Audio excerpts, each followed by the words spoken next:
할렐루야. 우리 옆에 사랑하는 사람들 사랑합니다. 축복합니다. 네, 말씀을 좀 읽어봅시다. 시작. 내 주의 뜻대로 하소서. 내 뜻이 아니라 주님의 뜻대로 되길 원합니다. 이게 신앙의 고백이죠. 이 말씀의 본문을 한번 보겠습니다. 이후에 그 안에 엘리사벳이 수태하고 5달 동안 숨어 있으며 이르되, 그 아이를 가졌다는, 엘리사벳이 나이 많아서 아이를 가질 수 없는 중에 있는 줄 뻔히 알고 있고 그 남편도 사가랴도 자식을 가질 수 없는 줄 알고 있는데 하나님께서 그들 안에 자식이 나게 하셨다. 그게 하나님의 은혜다라는 거죠.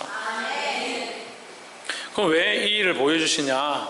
이 일은 세례요한을 보내시신 이유는 예수님의 오심을 예비하도록 하는 겁니다. 그래서 결국 엘리사벳이 아이를 가진 모양도, 그 세례요한이지만 아이를 가진 모양도 결국 마리아가 잉태할 수 없는 중에 잉태케 하신 하나님의 섭리를 미리 보여주시는 모습이다라는 거죠.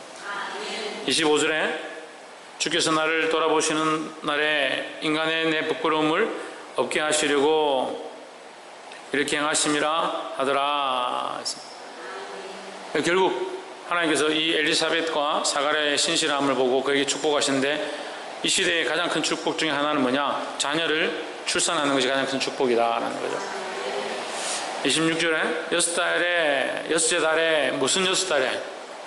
뭐가 여섯 달에? 예, 엘리사벳이 아이를 가진 지 6달에, 그러니까 6째 달에 하나님의 천사가 가브리엘이 마리아에게 가서 수태를 알렸으니까, 이 수태 고지를 합니다. 알렸으니까 그 세례요한의, 엘리사벳의 세례요한을 임신했던, 이 잉태했던 기간부터 지금 예수님이 마리아의 뱃속에 생기기 시작한 이 차이는 6개월이라는 거죠. 그러니까 6개월 차이다. 6째 달에 천사 가브리엘이 하나님의 보내심을 받아 갈릴리 나사렛이란 동네에 가서, 그래서 예수님을 나사렛 사람이다, 갈릴리 나사렛 사람이다 이렇게 하는 겁니다. 27절에 낙인 어디서 났습니까? 네, 베들레헴 마구간에서 태어났죠. 네, 말구에서 태어났습니다. 말이 낳은 게 아니고, 네, 말구에서 태어났습니다. 가장 낮고 낮은, 비천한 자리에서 태어나셨다는 거예요. 다윗의 자손 요셉이라는 사람과 약혼한 처녀에게 이르니 그 처녀의 이름은 마리아라 했습니다. 성경이 처녀라는 말을 계속 반복합니다. 왜 처녀라는 말을 반복하느냐? 요셉과 마리아 사이에서 육체적인 관계로 태어난 것이 아니다라는 거죠. 이것은 우리가 믿음으로 받아들여야 될 부분입니다. 어렵고 이해가 안 되지만 남자의 씨가 전달되지 않고 하나님의 은혜로 잉태하였다. 이거 어떻게 받아들이냐? 이해할 수 없죠. 머리로는 이해가 안 됩니다. 어떻게 받아들입니까? 믿음으로 받는 것이다. 우리는 보이는 것을 믿는 게 아니고 상식을 믿는 게 아니고, 상식을 믿으면 그건 집에서 백과사전 가지고 공부하면 되죠. 근데 우리 상식을 믿는 것이 아니라 믿음으로 하나님의 말씀을 믿는 것이다 라는 거죠. 28절에 그에게 들어가 이르되 은혜를 받은 자여 평안할지어다 주께서 너와 함께 하시도다 하니 했습니다. 여자들에게 보통 은혜를 받았다, 너에게 축복한다, 이런 의미들은 이 시대에 아이를 가졌을 때 가장 큰 은혜고 가장 큰 축복이었다. 그래서 천사가 은혜를 받은 자여 하니까 이 여자가 깜짝 놀랐다. 남자를 알지 못하는데, 아직 한 번도 남자와 자본 적도 없고 이제 약혼해가지고 결혼을 기다리고 있는데 지금 아이를 가졌다 하니까 깜짝 놀랐다는 거예요. 29절에 처녀가 그 말을 듣고 놀라 이런 인사가 어찌민고 생각하매, 30절에 천사가 일러 이르되 마리아여 무서워 말라, 내가 하나님께 은혜를 입었느니라. 뭘 입었다? 은혜를 입었다. 이게 하나님 은혜로 되어진 겁니다. 하나님 은혜로 남자를 알지 못하는 여인에게 자식이 생겼다는 거. 시대가 악해지니까 이상한 사람들이 이상한 짓을 해가지고 교회 성도들이 임신을 했는데 그 목사가 성령으로 자식이 생기게 했다, 뭐 그런 헛소리를 하고 그래요. 대단한 소리예요. 이것은요, 성령으로 잉태된 이 사건은요, 창세 이후로 주님이 다시 오실 때까지 단회적이다, 절대 다시 일어날 수 없다라는 겁니다. 그럼 우리는 이것이 왜 의문인가, 왜 이렇게 되어야만 하는가를 아는 것이 더 중요합니다. 이게 우리가 상식적으로 이해하는 것보다 왜 이 일이 이렇게 사건이 이렇게 일어나도록 이런 섭리를 하나님 하셨을까를 고민해 보는 것이 더 우리에게 은혜가 된다는 거예요. 아담이 범죄하고 아담 이후로 모든 인간들은 수고함의 징벌을 받습니다. 결국 그 아담의 죄로 말미암아 모든 자식들은 그 유전의 죄가 다 흘러가는 겁니다. 야, 목사님 무슨 그 사람이 지은 죄가 왜 우리한테 흘러옵니까? 그럼 자기를 보면 돼요. 내가 자식을 낳았는데 자식이 나의 장점을 많이 담는가 단점을 많이 담는가.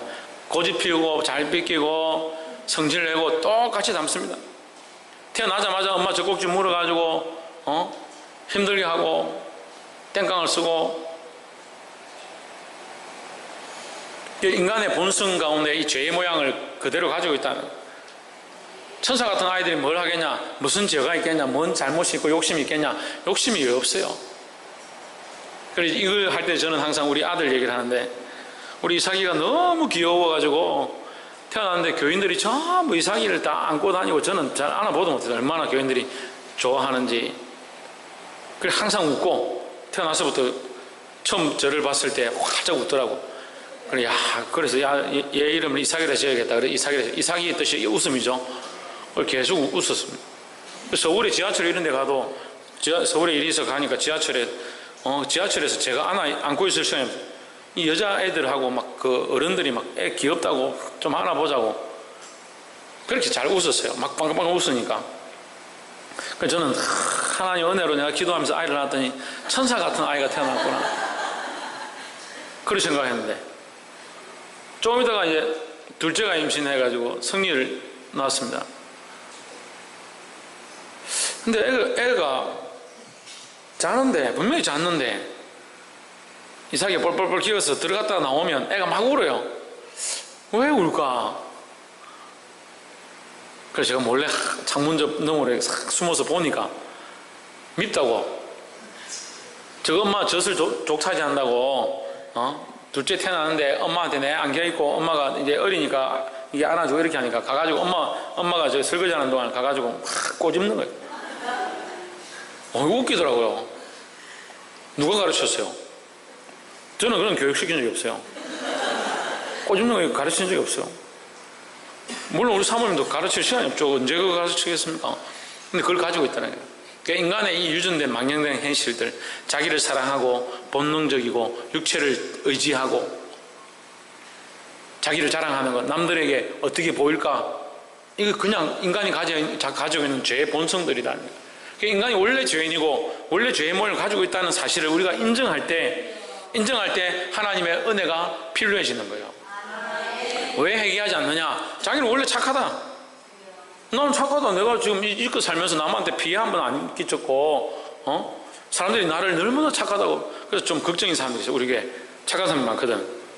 사회적으로 참 주변 사람들한테 잘하고 그렇게 어릴 때부터 공주처럼 이렇게 칭찬받던 사람들이 많거든. 걱정스러워. 우리가 원래 죄인이고 원래 연약한 줄 알아야 되는 거예요. 그래서 자꾸 죄를 짓고 더 나쁘게 살아나는 게 아니라 원래 죄인 줄 알기 때문에 나는 그 죄에서 벗어나고자 몸부림쳐야 하고 하나님의 은혜가 아니면 방법이 없다는 것을 기억해야 된다는 거죠. 그래서 모든 인간은 이 죄의 유전, 죄의 습성을 다 가지고 태어나는 겁니다. 그런데 예수님이 만약에 죄의 습성을 가지고 태어나면 뭐가 문제입니까? 본인의 죄가 있는 거죠. 본인의 욕심과 본인의 죄의 본성을 가지고 태어나는 겁니다. 본인의 본성과 죄의 습성을 들고 태어나면 예수님이 십자가에 못 박혀서 우리를 대신해 죽으실 때 뭐가 드러나냐면요, 자기의 본성에 대한 죄의 대가가 드러나는 거죠. 그러면 우리를 위하여 대속제물이 되어야 돼요. 흠없고 점없는 어린 양 같은 자로서 우리의 죄를 대신해야 되는데, 그분이 자기의 본성의 죄가 가득해 있으면 우리를 대신해서 죽는 게 아니고 자기 죄 때문에 죽는 거예요. 그러면 뭐가 안 돼요? 대속의 구속사가 안 되는 거예요. 대속의 구속의 역사가 안 되는 거예요. 십자가에 죽으면 뭐예요? 아무 소용이 없는 거예요. 그래서 하나님께서 여기에 성령의 개입을 주시는 거예요. 성령으로 하나님의 은혜로 덮어서 이 몸은 이 여인의 몸에서 태어나는데 유전되어진 조상의 피를 이어받지 않습니다. 그래서 이것은요, 절대 모든 역사 가운데 단회적이고 한 번밖에 일어날 수 없는 인카네이션의 역사다.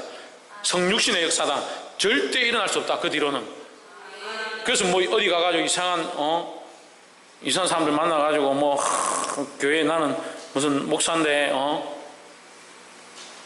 이단들이 요새 그러죠. 뭐 내 씨를 받으면 네가 거룩해지고 이렇게 하면서 신문에도 나오고 이재록 목사인가 만민중앙교회인가 서울에 거의 사입입니다. 이단들은 또 그렇게 그런 것들을 많이 해요. JMS 정명석이라고 우리나라에서 하도 여대생들하고 건드려가지고 중국에 가가지고 중국에 가서 선교한다고 갔는데 중국에서 또 그렇게 한 거예요. 우리나라에서 그때는 뭐 이 법이 잘 안 돼가지고 못 잡았는데 차라리 저는 감사하더라고. 중국 가서 잡혀가지고 공안한테 몇 달 못 나왔죠. 미국에서는 아예 차단시켜.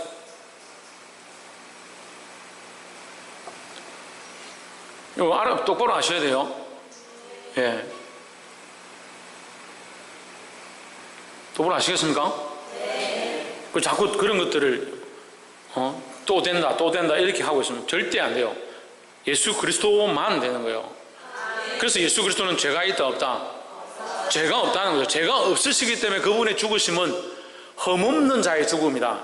죄 없음에 대한 죽음이다. 그러면 예수님의 죽음으로 말미암아 뭐가 남느냐? 죄의 속죄의 능력이 남는 거죠. 누군가 예수님은 죽으셨는데 죄가 없으니까 죄의 대가로 죽은 게 아니니까 죄의 대가로 죄의 잘못을 가지고 처벌을 받아서 죽은 게 아니니까 처벌은 받았지만 죽임은 당했지만 예수님은 죄가 없다. 그러면 그 예수를 믿는 우리 모든 자들에게 뭘 주시느냐? 이 구속의 이 대속의 죄 사함의 권세를 허락하시는 거예요. 이게 하나님의 방법이라니까.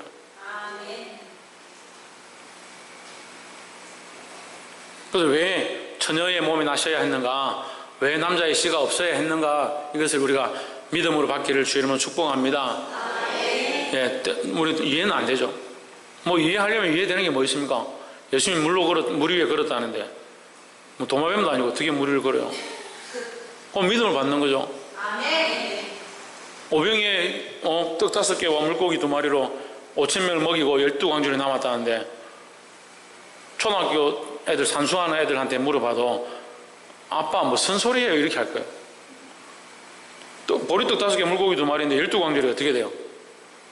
안 먹었다 하더라도 우리의 상식으로 안 되는 것들이 많아요. 믿음으로 받아야 한다는 거예요. 이 세상 다 망하고 마지막 때에 주님께서 우리를 들어서 공중에 들림바 되어 하나님 나라로 올라가게 하실 거다. 말도 안 된다. 어떻게 사람이 공중으로 들려 올라가나?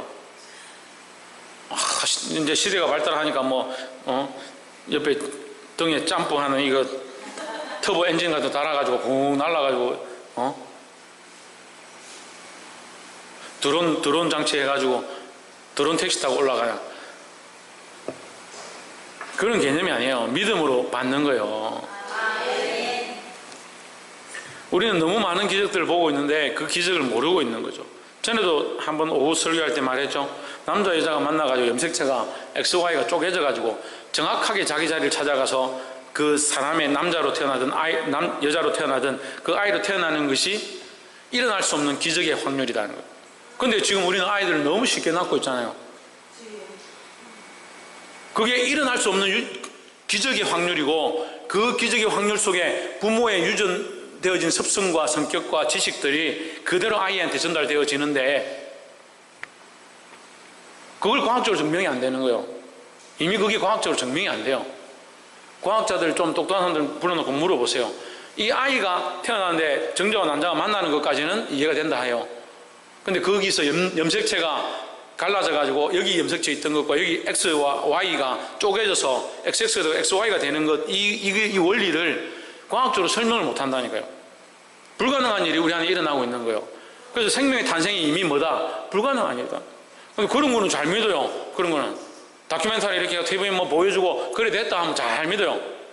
거기는 아멘 얼마나 잘하는데. 일어날 수 없는 불가능의 확률들 가운데 우리가 존재하고 있고 그 하나님의 은혜로 살아가고 있다는 사실을 잊어버리지 않기를 소망합니다. 31절에 보라 내가 수티아의 아들을 낳으리니 그 이름을 예수라 하라. 예수는 무슨 뜻입니까? 네, 저가 자기 백성을 저희 죄에서 구원할 자이십니다. 구원하실 분이다. 어디서? 죄에서 구원하려면 죄의 문제가 없어야 된다는 거예요. 죄에서 구원하려면, 죄에서 구원하실 분이 되려면 죄의 문제가 없어야 한다는 거예요. 그래서 하나님께서 이 하나님의 섭리의 방법을 사용하시는 거예요. 32절 저가 큰 자가 되고 지극히 높으신 이 아들이라 일컬을 것이요. 지극히 높으신 이가 누굽니까? 하나님이죠. 하나님의 아들이다. 주 하나님께서 그 조상 다윗의 위를 저에게 주시리니 했습니다. 다윗의 왕권을 다윗이 거의 이스라엘의 왕으로서 그 주변 나라들을 다 통치하고 다스립니다. 그 왕권을 주겠다. 다윗에게 왕권을 주겠다.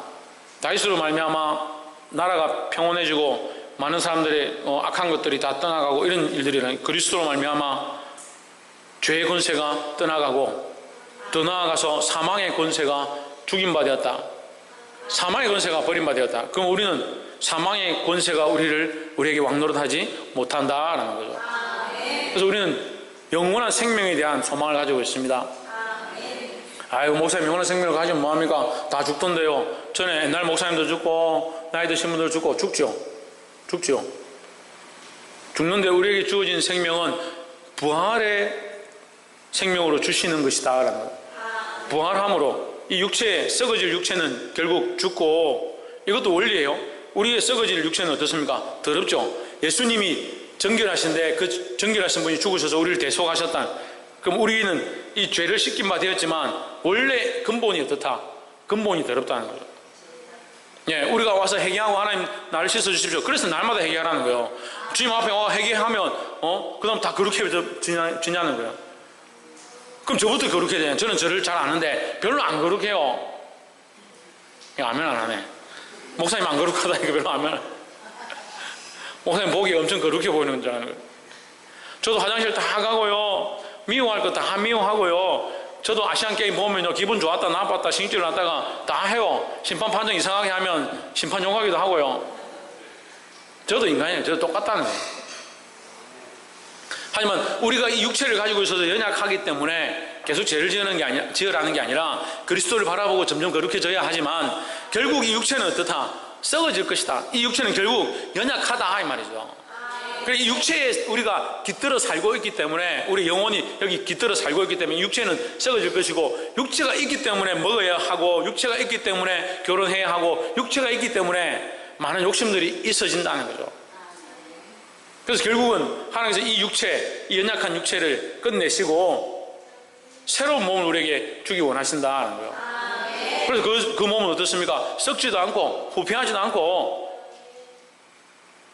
먹고 마시는 것과 장가가고 시집가는 것에 매이지 않는 그런 육체를 허락하신다는 거예요. 그걸 어떻게 합니까? 어떻게 알아요 그걸? 목사님하고 진짜 말 안 되는 소리 많이 하는데 어떻게 알아요? 믿음으로 하는 거예요. 믿음으로.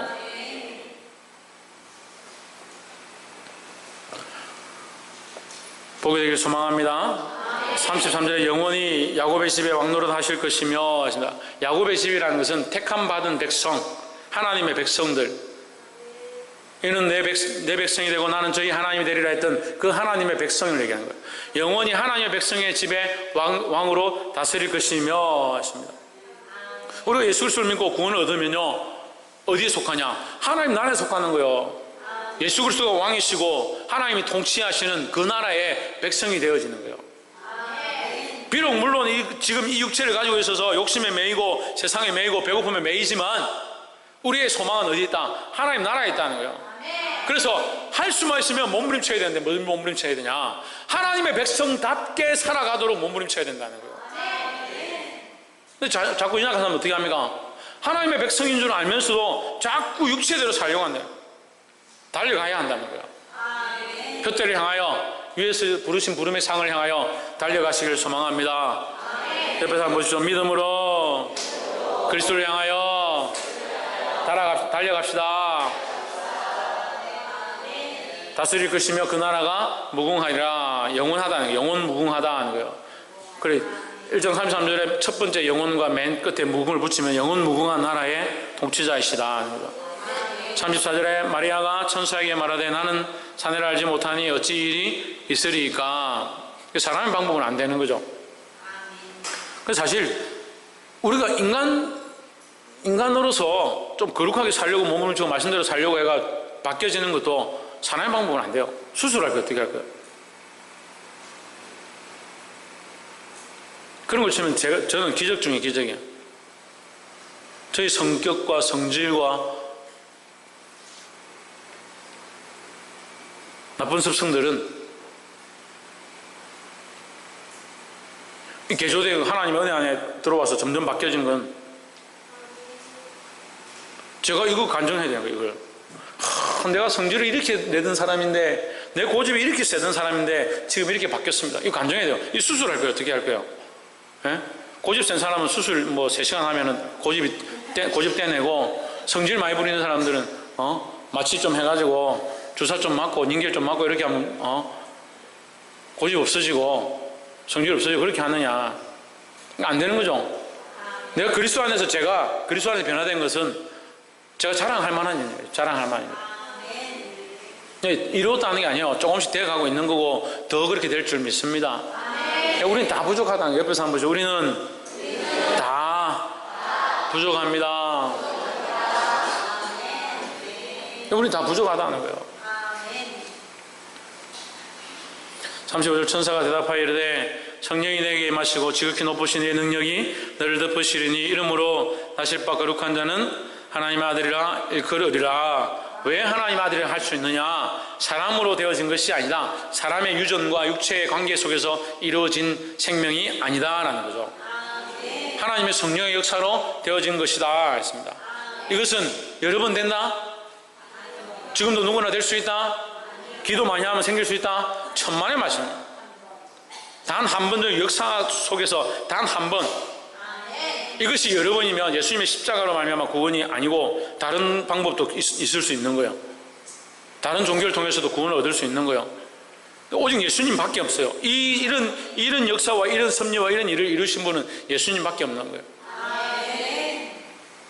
단순히 이것만 봐도요, 왜 그리스도가 진리인가를 알 수 있어요. 말에서 태어났다, 알에서 태어났다, 말에서 태어나든 죄인이고 인간이 연약함을 들고 있는 건 똑같죠. 근데 왜 하나님께서 이런 어려운 일들을 하시고 이런 섭리 가운데 일 가운데 요셉과 마리아를 쓰시는가? 그게 하나님의 이 방법, 이 섭리를 이루기 위해서 이 일을 하시는 거예요. 귀가 있는 사람, 눈이 있는 사람 성경을 찾아보세요. 이 일을 위해서, 처녀로 잉태되는 일을 위해서 하나님께서 얼마나 섭리하시고 예언하시고 구속사 가운데 일하고 계신가 하는 거죠. 1, 2년 만에 이루어진 게 아니라 수백 년 동안, 수천 년 동안 하나님께서 이 일을 가운데 행하시고 있다는 거예요. 왜 그렇게 하십니까? 우리를 살리기 위해서 하셨다. 왜 우리를 살리기 위해서? 우리를 구속하시고 살리기 위해서 하셨다라는 거예요. 36절 보라, 내 친정 엘리사벳도 늙어서 아들을 배웠느니라. 본래 수태하지 못한다던 이가 이미 6달이 되었나니 했습니다. 그래서 이 마리아에게 이게 확실한 증거를 또한 엘리사벳을 통해서 보여주시는 거죠. 30절에 마리아가 이르되 주의 30절 대저 하나님의 모든 말씀은 능치 못하심이 없느니라. 그러니까 하나님의 능력이니까 되는 거다. 하나님의 능력이니까 된다는 거예요. 38절에 마리아가 이르되 주의 여종이오니 말씀대로 내게 이루어지이다 하며 천사가 떠나가니라 했습니다. 우리는 하나님의 말씀이 우리 안에 이루어지기를 소망해야 한다는 거죠. 그걸 특별히 하나님의 구원과 하나님의 나라와 영원한 영생의 소망, 그 말씀이 내게 이루어지기를 소망해야 된다는 거예요. 나를 통해서 수많은 사람들이 살아나고 우리가 해외에 가서 또 국내에서 믿지 않는 자들 복음 전해서 그 사람들 예수 믿고 구원받게 하는 이 일을 위해서 그걸 소망해야 되는 거예요. 그게 이루어지기를 소망해야 되는 거죠. 거기에 우리가 가지지 말아야 될 가장 중요한 것 중에 하나가 뭐냐? 나를 위한 욕심들을 내려놓아야 한다는 거예요. 사람들이 많이 오면 우리가 부자가 되고 잘 살게 되고 잘 먹고 호의호식 할 거다. 천만의 말씀입니다. 말씀대로 나가야 돼. 말씀대로. 우리는 결국 누구를 따라가냐? 예수 그리스도를 따라간다는 거예요. 그리스도가 자기를 십자가에 찢어서 희생하셨던 것처럼 우리도 또한 우리 인생을 찢어서 다른 영혼들을 살리는데 힘써야 된다는 겁니다. 그것이 우리의 삶의 방향이고 우리가 살아가야 될 일의 모습이다라는 겁니다. 말씀을 맺겠습니다. 오늘 마리아에게 이런 수태고지를 한 것은 다른 편으로 보면 아주 큰 희생을 요청하는 겁니다. 믿음이 있는 자들은 뭘 할 수 있냐? 희생할 수 있다는 거예요. 이 여인의 희생으로 수많은 영혼들이, 그리스도를 믿는 자들이, 십자가를 바라보는 자들이 구원의 반열 가운데 들어올 수 있게 되었다는 거예요. 우리도 하나님의 말씀에 순종하고 주의 뜻대로 살고자 할 때 수많은 영혼들을, 알지 못하는 자들을, 하나님의 은혜를 모르는 자들을 살리는 데 쓰임받을 수 있다는 거예요. 그 말씀이 우리 안에 이루어지기를 소망하며 기도하는 저와 여러분 되기를 주 예수 그리스도의 이름으로 축복합니다. 기도하겠습니다.